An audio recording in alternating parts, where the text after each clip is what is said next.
Flaxo, Alada, por la invitación. Muy contento de estar acá en esta cátedra. Y bueno, como mencionaba mi tocayo, el día de hoy el desafío está en poder, bueno, más que una clase, diría, es compartir algunas apreciaciones, algunas ideas fuerza sobre un poco el devenir, un ejercicio prospectivo también de los estudios de las relaciones entre China y América Latina, todo pensando ya en las nuevas generaciones, en los desafíos también que incorporan estos estudios para las nuevas generaciones. La idea de esta sesión es, en primer lugar, tratar de analizar, ¿cierto? Comentar la relevancia de las relaciones y en ese sentido, por qué también es pertinente profundizar su estudio. Me refiero a las relaciones entre China y América Latina. Luego, en una segunda etapa, también la idea es que podamos ir abordando algunos de los desafíos. Algunos de estos han sido extraídos desde la literatura y otros, bueno, también responden a una visión ya de las experiencias que uno va teniendo sobre haber estudiado en China, también haber estudiado las relaciones bilaterales entre Chile y entre Chile y China, y también algunos estudios más comparados entre América Latina y China. Y desde ahí he ido extrayendo algunas diferencias, las cuales pueden ser también traducidas en recomendaciones para fortalecer, ¿cierto?, los estudios al respecto. Y también dejar una pregunta abierta para que podamos dialogar al final del proceso, al final de esta sesión, con los participantes, con los asistentes, en torno también a cómo seguir potenciando y fortaleciendo los estudios desde la academia con respecto a las relaciones entre China y América Latina. Bueno, comienzo con el contexto histórico. Hay que considerar que las relaciones bueno, entre, vamos a situarnos desde esta perspectiva histórica, desde bueno, la China de la República Popular de China, estamos hablando al menos los últimos 70 años, y en esa línea pudiésemos decir que hemos podido constatar una evolución, bueno, en las relaciones, y después también podemos también considerar lo mismo, una evolución con respecto a los estudios de las relaciones entre China y América Latina, en sus orígenes. Esto es una generalización, digamos, porque entiendo que en cada país hay ciertas particularidades que no necesariamente uno pudiese, ¿cierto?, generalizar demasiado, pero que nos permiten al menos esta generalización girar un marco o un contexto histórico para ir acercándonos, ¿cierto?, a la perspectiva más contemporánea. Pero pudiésemos generalizar que la gran parte de los países comienza las relaciones por un contexto histórico, por un contexto político, geopolítico. Estamos hablando que bueno, la República Popular China bueno, accede al poder propiamente tal tras la guerra civil y a finales de la Segunda Guerra Mundial, ya en el 49, y pasan pocos años y se activa una guerra fría, un contexto ya más geopolítico donde se generan dos ciertos grandes polos, un sistema bipolar, por un lado, bueno, el polo occidental y por otro lado el polo soviético, y dentro de ese contexto se van estableciendo el ordenamiento internacional. China al principio se posiciona claramente en el bloque soviético, pero ya cercano a los 70 empieza a plantear nuevos enfoques, un enfoque intermedio con teorías de los tres mundos, ¿cierto? Con todas estas zonas intermedias, y desde ahí va articulando con el sur global y bueno, también después con Occidente. Entonces, dentro de ese contexto, pudiésemos decir que la primera aproximación en términos generales entre la República Popular de China y nuestra región, América Latina, se basa principalmente entre el contacto cultural. Aquí la cultura, pudiésemos decir que fue determinante, y de hecho estamos hablando en un contexto que muchas de estas relaciones se basaban mientras el tema diplomático o el tema del reconocimiento no era oficial. Digamos que la cultura funciona como un puente dentro de un periodo donde muchas naciones en la región no reconocían a la República Popular China como la China, ¿cierto? Dentro de un contexto que, como les mencionaba anteriormente, estábamos dentro de un marco de Guerra Fría. Bueno, ese puente facilita intercambios desde el mundo de la cultura, me refiero a músicos, a poetas, a escritoras, que van a través de viajes de visita, ¿cierto?, a Beijing, a conocer el proyecto maoísta o conocer la revolución china. Y bueno, y en base a eso se van generando los primeros intercambios que de una u otra forma van generando un puente para que gradualmente los países de la región empiecen a acercarse de manera más sistematizada hacia la China, a la República Popular de China, y desde ahí se van, ¿cierto?, estableciendo otros marcos de interacción. Y bueno, primero fue Cuba en la región, en la década de los 60, y luego ya entrando los 70, de hecho 1970 en concreto, fue Chile, fue el primer país en Sudamérica que reconoce a la República Popular China como la única China. Y bueno, gradualmente después, digamos que el resto de los países, y ahí digamos que ahí pasamos en una segunda etapa donde el acercamiento para establecer relaciones formales suma sumado a la variable cultural, se considera también la afinidad ideológica, desde esta perspectiva de los tres mundos, estas zonas intermedias que les comentaba anteriormente, que son teorías que van permitiendo ir más allá de esta dicotomía entre la Guerra Fría del eje soviético y el eje occidental, y ese acercamiento con afinidad ideológica va también estableciéndose dentro de esta dinámica de reconocimiento mutuo, y bueno, en ese sentido China gradualmente empieza a establecer relaciones formales con los diferentes países en la región. Ya estamos hablando de la década de los 70.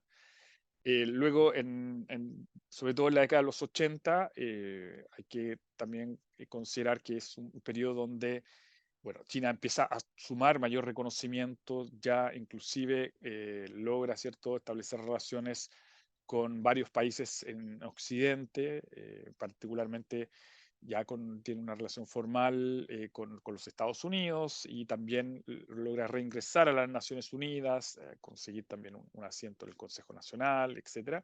Consejo de Seguridad de las Naciones Unidas, me refiero, y también después con otros espacios internacionales o multilaterales.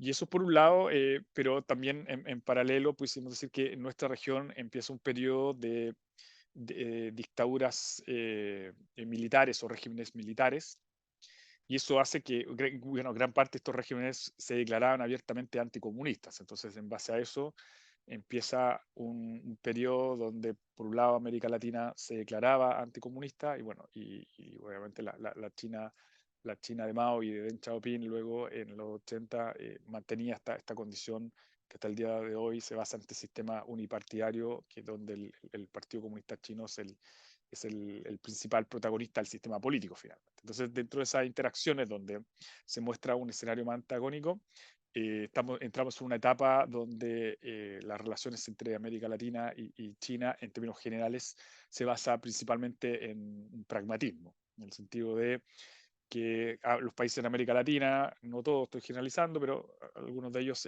evitando, ¿cierto?, convertirse, ¿cierto?, en un país aislado internacionalmente, ven, ¿cierto?, que prudente mantener las relaciones con algunos actores, y en ese mismo sentido China opera con la misma lógica. Estamos hablando de un proceso que estaba ya siendo o logrando mayor reconocimiento internacional, no era tan producente retroceder en esa línea. Entonces, digamos que durante los 80, principios de los 90, la relación era bastante pragmática, algunos reconocimientos más técnicos y otros reconocimientos que puedan ir en función de activar al menos algunos aspectos de la economía o del comercio.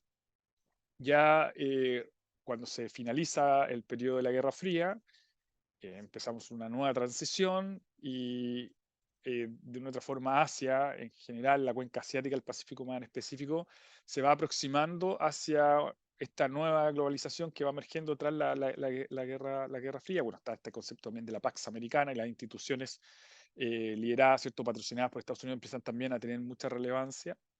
Y dentro de esa configuración, la cuenca asiática del Pacífico se proyecta, por ejemplo, dentro del marco de la APEC, ¿cierto?, del Asia, de este espacio de cooperación de los países de la cuenca asiática del Pacífico, incluyendo la americana, se proyecta como una región, un área dinámica y muy enfocada hacia fortalecer los intercambios comerciales y la cooperación técnica. Entonces entramos ya finalizado la Guerra Fría, en los 90, principios de los 2000, en una interacción entre las regiones muy orientada en temas comerciales, en temas económicos y también gradualmente ir incorporando y visualizando también en la región la primera ola de inversiones chinas en la región. Digamos que antes habían interacciones, pero eran mucho más conectadas con esta lógica pragmática, bien orientadas a algunos intereses más estratégicos.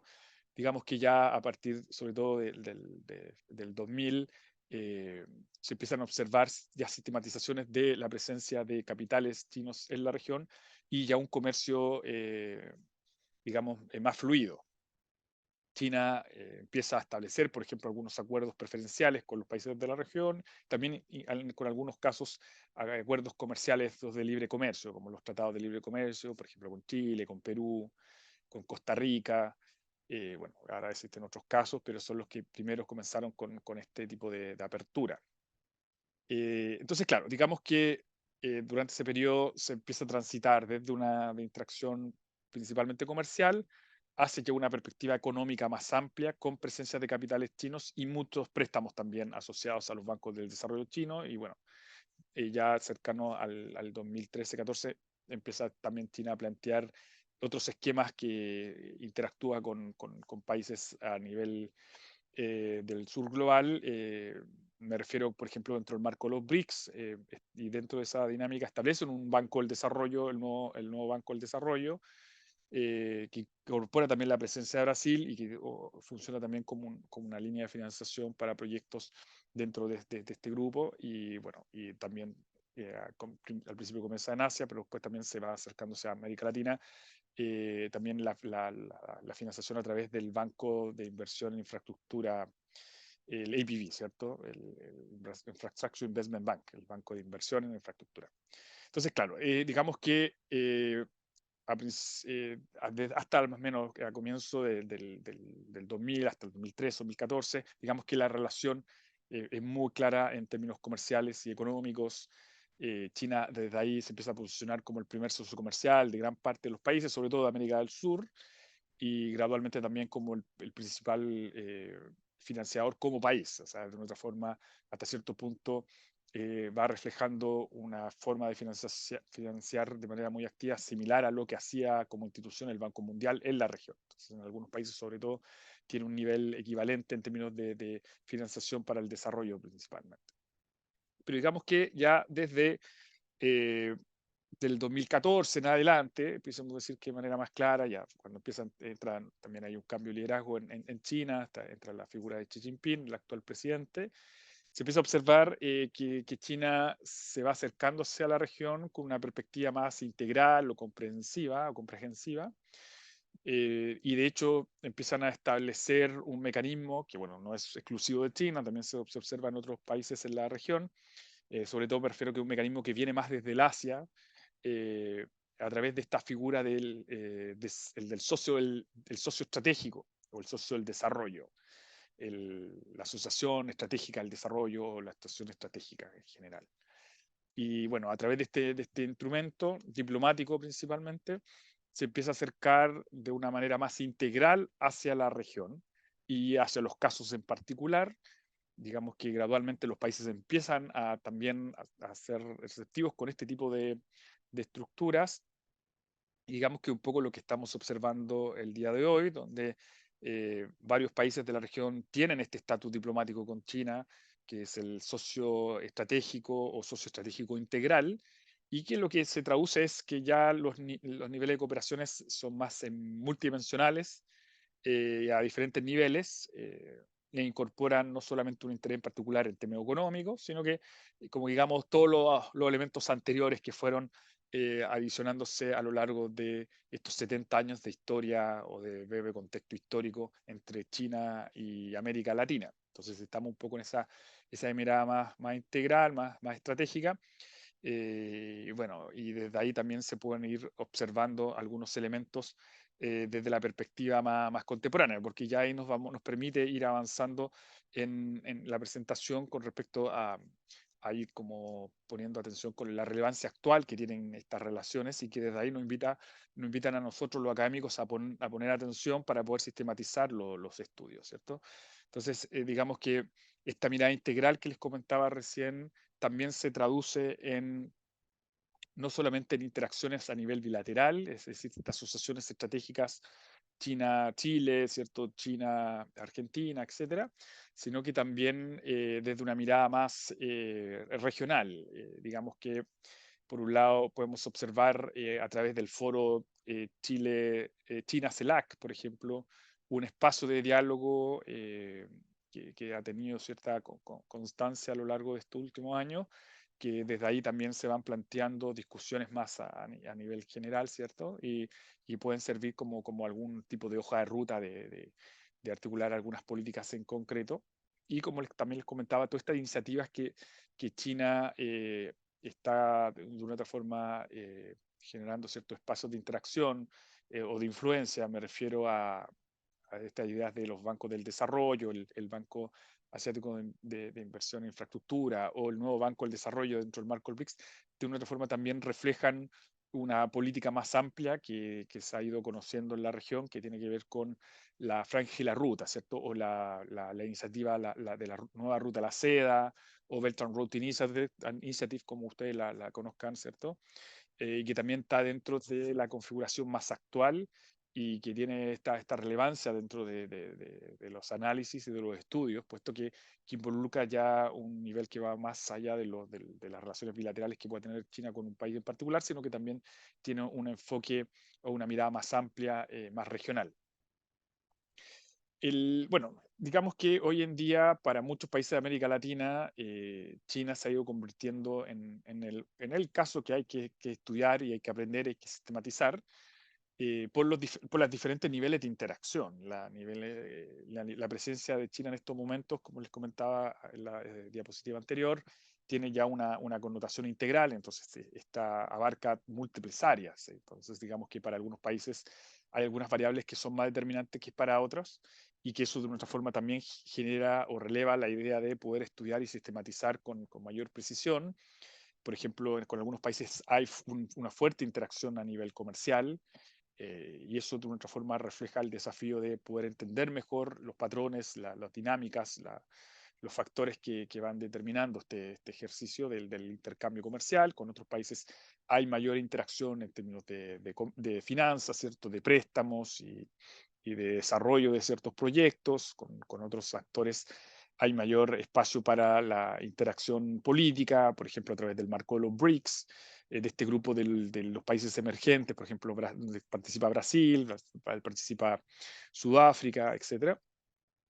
Y bueno, también no podemos desconocer que detrás de estas interacciones con China hay otros elementos que van más allá del ejercicio entre China y América Latina, sino que tienen que ver más con el contexto, las dinámicas internacionales.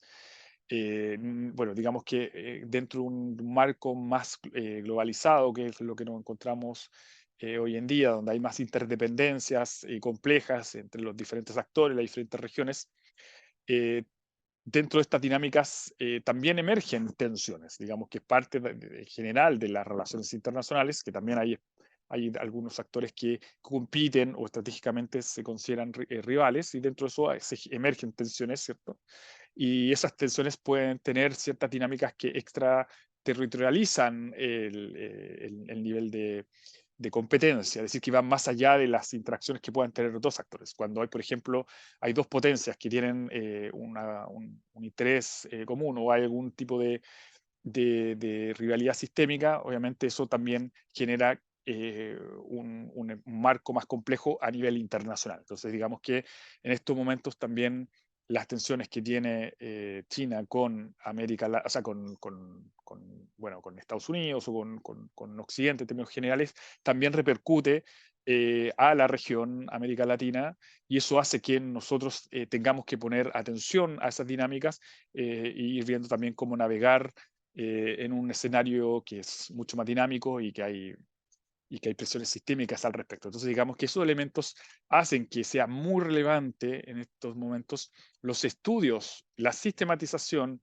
y trabajar con evidencia de calidad, ¿cierto? En términos de datos, en términos de información, para desde ahí poder establecer inferencias tanto inductivas como deductivas que permitan generar análisis que puedan de una otra forma mejorar el entendimiento mutuo, ¿cierto? Generar también canales de comunicación de calidad que puedan considerar, ¿cierto? Las perspectivas dinámicas diversas, ¿cierto?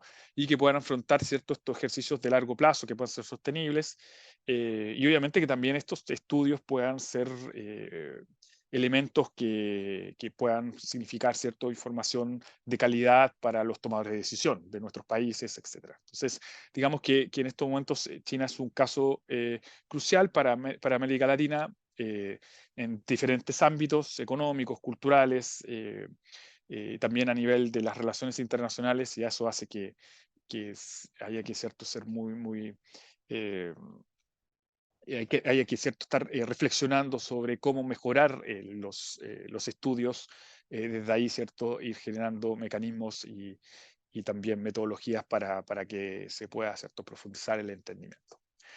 A continuación, voy a la segunda parte de esta sesión. Eh, Me interesa que podamos también ir viendo los desafíos más en concretos con respecto al objeto de esta sesión, que tiene que ver con eh, los estudios entre China y América Latina, pensando sobre todo en las próximas generaciones.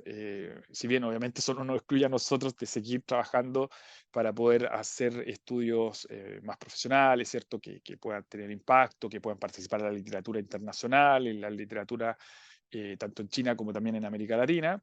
Pero también la idea es que este desafío pueda ser un mensaje para los próximos, para los estudiantes, ¿cierto? Que están estudiando pregrado, la maestría, y que están también pensando en dónde poder enfocar sus estudios de caso, sus tesinas, también puede ser estudiantes doctorales que están buscando algún objeto de estudio, algún fenómeno, un elemento contraintuitivo para profundizar los estudios, ¿cierto? Estamos pensando también en esta sesión en esa aproximación. Bueno, y yo diría que uno de los desafíos principales, porque vamos a hablar de varios desafíos a lo largo de esta sesión, pero uno de los que me quiero detener un poquito más, hacer un doble clic, como se dice también, tiene que ver con los desafíos teóricos. A mí me tocó estudiar en China y eso me da una ventaja, la verdad, porque claro, pude tener acceso a poder, ¿cierto?, a leer textos, ¿cierto?, también a conocer con profesores que se dedican a las relaciones internacionales. Bueno, yo me dedico a estudiar las relaciones internacionales, en particular la política exterior de China en América Latina y viceversa, la política exterior chilena en el Asia-Pacífico, en la cuenca asiática del Pacífico, pero también en el caso chino en particular. Entonces, durante la estadía ya en Fudan, yo estaba en Shanghai, bueno, habían los recursos bibliográficos, los libros, las traducciones, etcétera. Eso me permitía, ¿cierto?, tener acceso a esa lectura y también participar, ¿cierto?, en las clases con los profesores. Y bueno, y claro, en ese sentido pudiésemos decir que en base a eso tuve la oportunidad de conocer un abanico más amplio de teorías de las relaciones internacionales. Cuando yo me fui a estudiar a China, yo la verdad que tenía un conocimiento sobre todo con el mainstream, que se dice en términos como más populares, ¿cierto? Con esta literatura más dominante en términos de la que tiene mayor cita, la que ha sido mayormente discutida en la literatura académica. Entonces, claro, yo conocía ciertos los paradigmas tradicionales de las relaciones internacionales. Me refiero al realismo, al liberalismo, al constructivismo. De reojo, quizá podíamos tener cierto conocimiento sobre algunos paradigmas más críticos, pero digamos que no tenía mayor conocimiento sobre las teorías que emergen desde la cuenca asiática del Pacífico. Y no solo de China, ojo que también tuve la posibilidad de conocer algunas teorías con enfoques, por ejemplo, en India. Hay unas teorías muy interesantes, sobre todo en términos diplomáticos. Hay modelos de cómo analizar las relaciones diplomáticas. Y bueno, también en el caso de Japón hay también algunas aproximaciones, hay unos intelectuales que han planteado un enfoque por ejemplo, desde la teoría pacifista de Japón tras la Segunda Guerra Mundial, de cómo enfocar, ¿cierto?, las relaciones diplomáticas, etc. Entonces, un punto interesante que me permitió esta experiencia fue conocer otras teorías. Y estas teorías reflejan una diversidad de escuelas de pensamiento de las relaciones internacionales. Y ahí yo creo que hay un desafío. Qué importante que nosotros podamos, obviamente, tener la validación académica de incorporar en nuestros estudios la literatura más dominante, las teorías más dominantes, pero también es importante que podamos incorporar perspectivas de estudios regionales. Y eso significa que también podamos discutir con perspectivas teóricas, considerando los paradigmas teóricos que tienen, por ejemplo, las escuelas de relaciones internacionales en China o en Asia, y al mismo tiempo que nosotros en América Latina podamos también relevar nuestras propias contribuciones en términos teóricos. Y ahí hay un desafío muy importante. Me refiero a que, por ejemplo, podamos entender y leer más sobre, por ejemplo, los trabajos de las teorías relacionales, del profesor Chin, por ejemplo, o la Escuela de Pensamiento de Tsinghua, que ahí está el profesor Yao Tong, ¿cierto? O otras teorías como la de Tincha, etcétera. Pero al mismo tiempo que nosotros también, como región, podamos relevar nuestras propias teorías, el realismo periférico, ¿cierto? También, no sé, esta idea de regionalismo abierto. Nosotros, por ejemplo, en el instituto estamos trabajando un esquema teórico de integración hacia el Pacífico que le llamamos Latino-Pacífico, por ejemplo, que desde el Asia emergen los conceptos como el Asia-Pacífico o el Indo-Pacífico. Nosotros proponemos que tenemos una perspectiva teórica y desde ahí un marco de entendimiento, un marco analítico para poder relacionarnos hacia el Asia-Pacífico desde nuestra mirada a través de ciertos elementos, ciertos factores y también de una mirada estratégica desde esta idea del latino-pacífico. Entonces, ahí es importante relevar y como desafío incorporar dentro de la discusión estas escuelas de pensamiento que también nos permiten tener un lente, un anteojo para poder analizar las relaciones entre China y América Latina. Otro aspecto que es muy relevante, por eso me detengo un poquito más en este desafío, otros que son más evidentes, no sé si son más evidentes, pero pueden ser más intuitivos, quizás me voy a detener un poquito menos en el orden en relación al tiempo que dispongo para esta sesión. Entonces, otro aspecto relevante acá que hay que poner mucha atención es, eh, primero, distinguir bien entre lo que son las teorías formales, las que tienen todos los supuestos teóricos, y esos supuestos se traducen luego en hipótesis, y esas hipótesis se traducen luego en una instrumentalización, ¿cierto? Una operacionalización a través de observaciones bien concretas y se mide la teoría, ¿cierto? Se mide el impacto de esa teoría, se mide la presencia de ese enfoque teórico en algún fenómeno, en algún caso en particular, o eventualmente se puede extender ese modelo teórico. Entonces, es importante distinguir entre esas teorías formales, ¿cierto? Que funcionan principalmente a través del método hipotético deductivo o eventualmente también a través de una entrada más del caso, a través de una entrada más inductiva, ¿cierto? Pero también hay que considerar que dentro del espectro están estas teorías más normativas.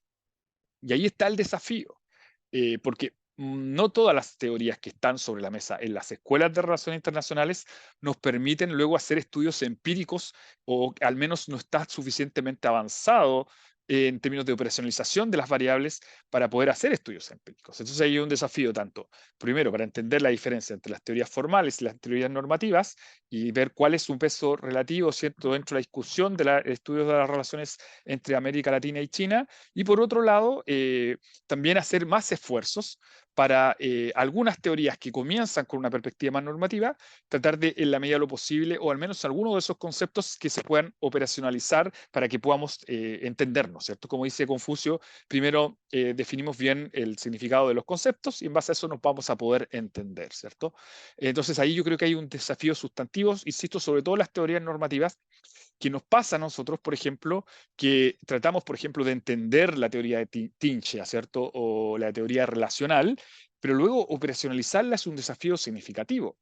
Y si no tenemos, ¿cierto?, esa discusión previa a la literatura, las personas que están más trabajando en los temas teóricos, es muy complejo luego, en base a eso, por ejemplo, postular a un fondo, ¿cierto?, de investigación que hay, ¿cierto?, una competencia internacional donde hay muchos proyectos con teorías que vienen mucho más desde esta mirada de la parte más formal y claro, en base a eso va a ser muy difícil, ¿cierto?, que podamos progresar la discusión y ir acercándonos a una operacionalización a través de una lógica más empírica. ¿Vale? Entonces yo diría que eso es un desafío muy sustantivo, muy sustantivo.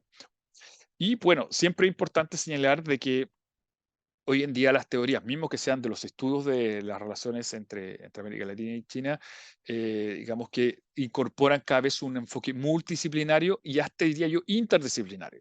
Es decir, que ya no solamente combinan dos o tres disciplinas a la hora de establecer, ¿cierto?, un desafío en términos de una pregunta de investigación y luego de ahí una discusión con las observaciones, sino que también la teoría es un ejercicio interdisciplinario al momento de operacionalizar. Es decir, que probablemente dentro de este ejercicio de discutir cuál, si la teoría es formal o normativa, y si vamos a ir a trabajar esa teoría de la perspectiva formal, tenemos que también pensar que hay que operacionalizarla incorporando una interacción entre las disciplinas para poder tener, ¿cierto?, una aproximación mucho más concreta y desde ahí, ¿cierto?, generar algún tipo de estudio que pueda ser publicable y discutible, ¿cierto?, dentro de los filtros académicos. ¿Vale? Yo diría que este es un punto crucial que me ha tocado a mí, pero yo insisto, cuando converso con los colegas que están trabajando los estudios, ahí hay un desafío. ¿Vale? Bueno, obviamente, digamos que el tema de los datos, una vez que ya sobre todo se están trabajando con enfoques mucho más empíricos, termina también siendo un gran desafío, porque, claro, no es tan evidente conseguir ciertos datos que podamos desde ahí trabajar cierto, nuestros estudios, poder hacer análisis al respecto. Digamos que hay que de una otra forma incentivar la mayor cierto levantamiento de bases de datos y esto es un desafío tanto para América Latina como también para la academia en China y de que ese levantamiento, esas bases de datos también sean accesibles para los investigadores de ambas regiones, porque eso nos va a permitir, bueno, testear teorías, pero también trabajar estudios, informes, ¿cierto?, que permitan proyectar las relaciones, ir analizando sus impactos, ir viendo también en base a eso cuáles son los elementos donde tenemos mayores desafíos. ¿Vale? Entonces ahí hay un desafío muy concreto. En estos momentos hay varias bases de datos disponibles. Digamos que no son todas, digamos que eso no es, está muy lejos de ser suficiente, pero digamos que hay avances desde la región.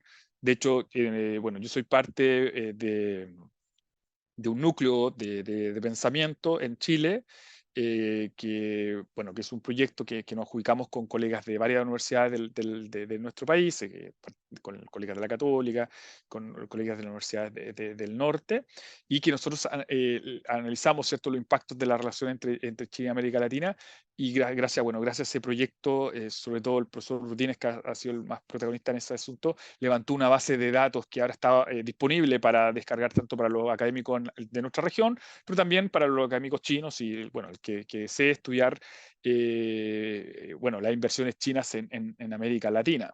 Algo parecido han hecho otros colegas bueno, en África, ¿cierto? En los Estados Unidos y también en China. Entonces, esos esfuerzos son significativos para contar con datos de calidad que obviamente puedan tener fuentes transparentes, desde ahí obviamente poder citar las referencias correspondientes y eso nos va a garantizar tener más estudios empíricos y ir reduciendo todos esos espacios más interpretativos y todos esos espacios donde hay mucho de opinión, ¿cierto? Mucho de un análisis que no necesariamente cuenta con la rigurosidad académica y que a veces puede ser más persuasivo, ¿cierto?, que ciertas ideas que puedan levantarse con datos. Entonces, en la medida que tengamos bases de datos disponibles, idealmente en español, y bueno, y nosotros hacer el esfuerzo también de poderlas traducir al mandarín y viceversa, vamos a poder contar con evidencia para poder sistematizar nuestro estudio, sobre todo de la perspectiva comparada, la perspectiva cuantitativa, que suele ser como la forma que nosotros trabajamos, ¿cierto?, estos datos en términos de concepto de base de datos. Entonces ahí hay un desafío significativo y que hay que seguir fortaleciendo. Bueno, como les contaba, ya hay varias iniciativas al respecto andando, pero necesitamos aumentar ese esfuerzo. Bueno, este es, yo diría que el desafío que es más evidente, por eso no voy a profundizar demasiado. Quizás en las conclusiones voy a dejar un espacio y que voy a retomar un poquito más con una idea fuerza, pero digamos que las barreras, ¿cierto?, culturales y lingüísticas están siempre permanentemente en las relaciones entre China y América Latina. Digamos que ahí tenemos que seguir incentivando en nuestra región a tratar de aprender, ¿cierto?, en la medida de lo posible, el tema de la cultura, el tema del idioma. Digamos que ahí se juega gran parte de reducir los malos entendidos, mejorar, ¿cierto?, la forma, ¿cierto?, la asertividad a los procesos de comunicarnos. Y ahí está el entendimiento mutuo, ¿cierto? Más allá, ¿cierto?, que esto después se pueda traducir en un estudio concreto, digamos que ahí está la posibilidad de hablar, ¿cierto?, de manera más directa. Entonces ahí hay un desafío que yo diría que por nuestro lado todavía está muy lejos, ¿cierto?, de resolverse. Si bien han habido ciertos esfuerzos, ¿cierto?, de poder enseñar más el idioma del mandarín o conocer algunos aspectos más de la cultura china y en general de la cuenca asiática del Pacífico, digamos que todavía esos esfuerzos están muy a nivel inicial. Y con respecto a todas estas variables que les mencionaba al comienzo, este contexto histórico donde reflejamos que hay muchas relaciones comerciales entre China y América Latina, que hay muchas interacciones en términos económicos. Además, cada vez hay más actividades que abordan discusiones que tienen que ver con otros ámbitos como la cooperación científica, todos estos asuntos de la amenaza de la seguridad no tradicional, el cambio climático, desertificación del suelo, son varios problemas que tenemos en común y que hay espacios para la cooperación. Digamos que en la medida que avance en eso, también en paralelo tendríamos que seguir sumando esfuerzos para reducir las brechas culturales, ¿vale? Y eso debiese ser, desde mi perspectiva, esto es una opinión, puede ser muy discutible, pero bueno, estamos en un espacio académico, tiene que ser lo más simétrico posible. O sea, digamos que es importante que nosotros aprendamos la cultura bueno, de China y del este de Asia, y al mismo tiempo que la contraparte, ¿cierto?, entienda también nuestros elementos culturales, ¿no? Nuestra cultura, nuestra música, nuestros espacios ¿cierto? Donde generamos, donde nos compartimos, ¿cierto? Compartimos como región. Así que bueno, ahí hay un desafío significativo. Se están haciendo esfuerzos, pero insisto que hay que ser súper autocrítico. Yo diría que hay, nosotros, por ejemplo, hablando solo del caso chileno para no generar demasiado, todavía, por ejemplo, tenemos un desafío, por ejemplo, en los colegios, en la educación primaria, secundaria. Eh, eh, nuestro país tiene un nivel de interacción muy dinámico con la cuenca asiática del Pacífico.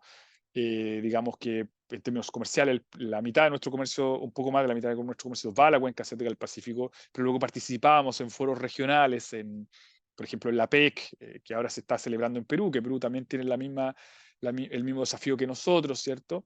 En general somos un país que tiene vocación hacia el Pacífico y en base a eso hemos ido desarrollando relaciones a nivel multilateral, regional, bilateral, en múltiples áreas con diferentes actores.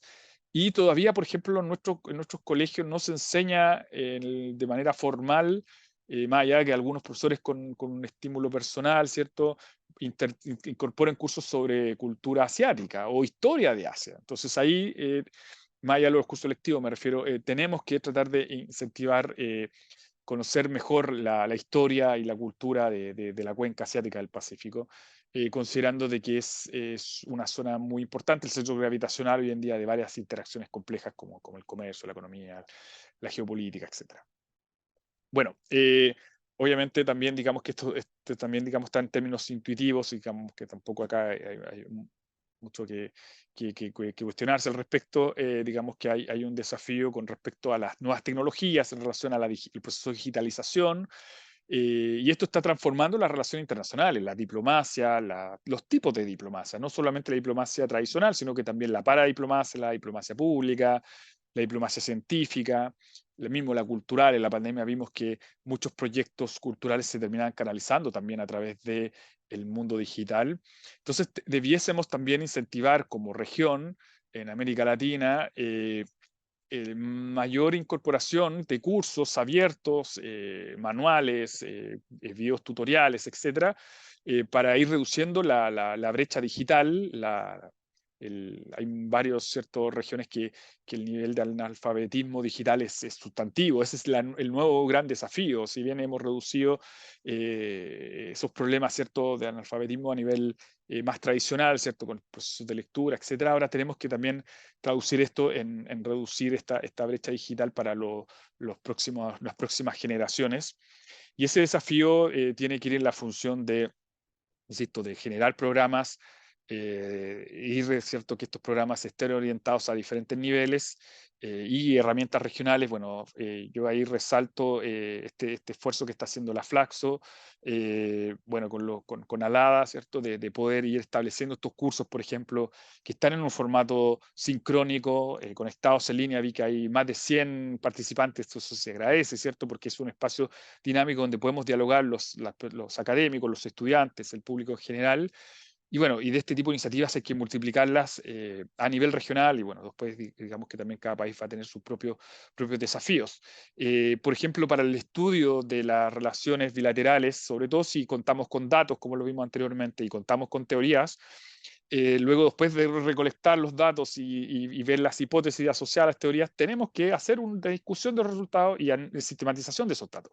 Y ahí hay herramientas útiles hoy en día que algunas tienen costos asociados, entregan algún tipo de espacio de prueba gratuita, pero digamos que yo sé que las universidades, por ejemplo, las públicas, compran estas plataformas o tienen ciertos accesos preferenciales para que la gente los pueda utilizar, pero sería bueno que las municipalidades de las ciudades, de los pueblos, ¿cierto?, puedan contar con estas herramientas más digitales, esta idea de mediatecas en vez de bibliotecas, y que estas mediatecas puedan incorporar mundo digital a diferentes niveles y sumar estas capacitaciones de herramientas de análisis de datos como Atlas T, por ejemplo, en vivo, que hoy en día ya tienen suficientes herramientas para trabajar con la inteligencia artificial, para codificar, para encontrar conceptos claves, para categorizar, para desde ahí establecer mapas de palabras, nubes de problemas, concurrencia, de análisis, que son cuestiones que pueden ayudarnos un montón a explicar de mejor manera los resultados que podamos ir generando a través de la sistematización de los estudios entre las relaciones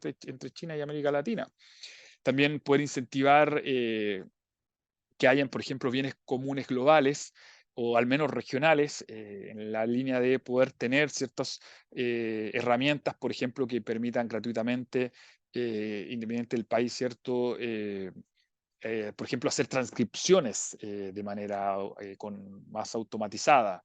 Digamos que hacer entrevistas y después que poderlas transcribir a textos, que eso permita hacer análisis de texto, podría ser muy positivo. Bueno, hay herramientas que están disponibles, pero lamentablemente son con pago.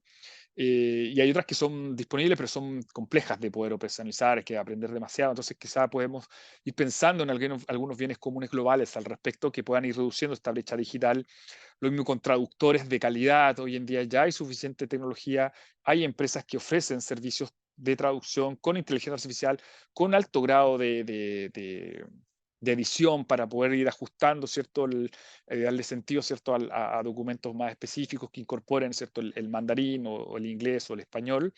Entonces, claro, lo que vemos es que están las herramientas, pero siguen siendo utilizadas por solamente las élites intelectuales, sobre todo las universidades. Digamos que el gran desafío ahora está en poder eh, trasladar esas herramientas, los cursos, los documentos asociados para el aprendizaje, estos medios tecnológicos hacia un público más amplio, porque digamos que eso también va a permitir que los estudiantes vayan acercándose hacia los estudios de las relaciones entre estas regiones. Bueno, me doy cuenta que me faltó poner el acento en híbrido, pido disculpas al respecto. Bueno, ya voy llegando al final de la sesión. Estoy cercano al tiempo comprometido para no alargarme más allá de lo adecuado y quiero también dejar un poco espacio para las preguntas, las interacciones. Simplemente me gustaría, como también a modo de síntesis, y como repasando, ya orientado, ¿cierto?, como una lógica de recomendación, eh, de cuáles pudiesen ser los elementos donde hay que poner mucho énfasis, pensando en esta idea de desarrollar habilidades y capacidades, competencias para que las nuevas generaciones puedan asumir, ¿cierto?, los estudios de las relaciones entre América Latina y China de manera bueno, sostenible, con calidad, cumpliendo con los filtros académicos y que puedan desde ahí contribuir al conocimiento científico, ¿cierto? Sobre todo los trabajos más empíricos, pero también a un conocimiento, entendimiento mutuo desde una mirada más teórica y desde también entendiendo las variables culturales, civilizatorias, en esa línea principalmente. Entonces, bueno, planteando un poco esta idea de síntesis, reforzar la idea del aprendizaje continuo.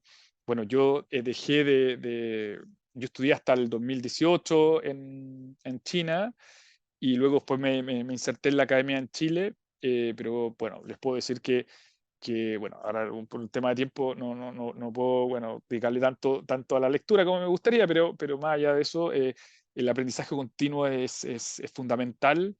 Yo tengo que seguir leyendo trabajos sobre las relaciones bilaterales, estoy siempre viendo nuevas publicaciones, me suscribo, ¿cierto?, a revistas indexadas que cumplen con los filtros de calidad, entonces ahí estamos siempre descargando las últimas publicaciones, entonces hay que siempre pensar que esto es una cuestión continua, no solamente hay que considerar, ¿cierto?, una inversión de un doctorado o un estudio de magíster como para desde ahí, bueno, plantear, ¿cierto?, una idea de que desde ahí uno va a poder generar ciertos impactos con respecto a la literatura o la discusión académica.